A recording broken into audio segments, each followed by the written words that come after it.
Hi, everyone. My topic today is what should government do to stimulate development? The living standards of the population and the prospects people see for the advancement of their families are the concerns which governments are expected to address, rather than the rates of growth with which news media are usually obsessed. What should governments focus on to enhance people's livelihoods and to create solid grounds for general optimism about future prosperity? First and foremost, we need government services that operate with acceptable standards of efficiency. That means we must have annual reports of all public sector bodies and institutions that are in receipt of funding from taxation, social security contributions, fees paid to public sector institutions, and interest, rents, and other income derived from assets owned by the public sector. These reports must be available to the general public online within 3 months of the end of each financial year.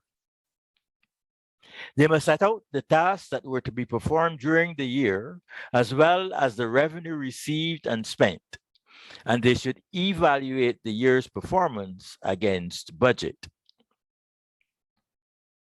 Secondly, government must set national priorities for the allocation of spending and strengthen financial control to ensure that actual expenditure respects those priorities. The need for public services always exceeds the financial resources available to government, no matter how high or low the tax burden is. Government's responsibility is to prioritize the needs according to sensible criteria and set a cutoff point that will depend on the total revenues available. In the absence of prioritization, services such as policing, health, and education are not given budgets sufficient for their needs, and maintenance services may be neglected altogether. Thirdly, government must set aside funding to support small and medium enterprises and ventures in renewable energy. These funds are best administered by banks, credit unions, and other non-governmental organizations. They may take a number of forms, including credit guarantees, loans that may be converted into grants, operation of innovation incubators, or other arrangements. Whatever their nature or mode of operation, they must be performance-based. That is, beneficiaries will be expected to meet specific targets for sales and profitability within agreed timeframes.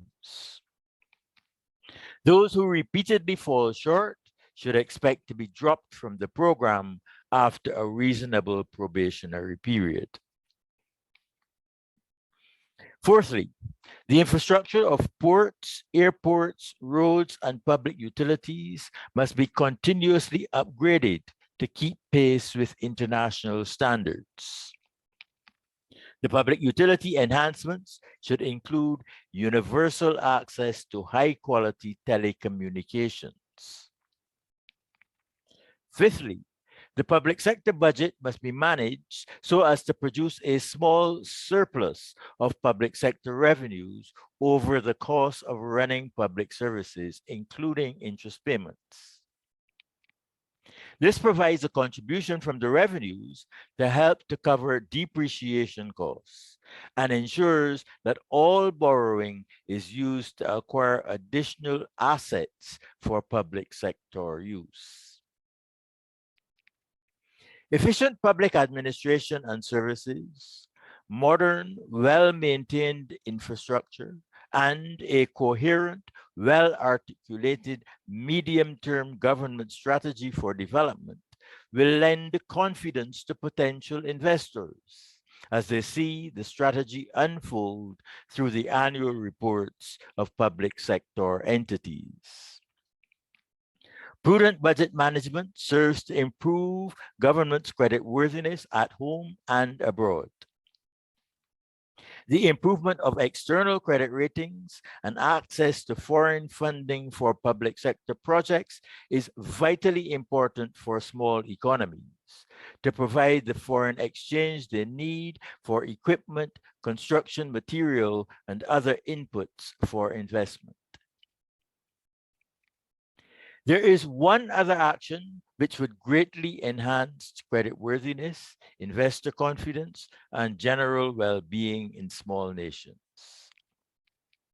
That is the withdrawal from circulation of national currencies which are of limited use and subject to risk of devaluation.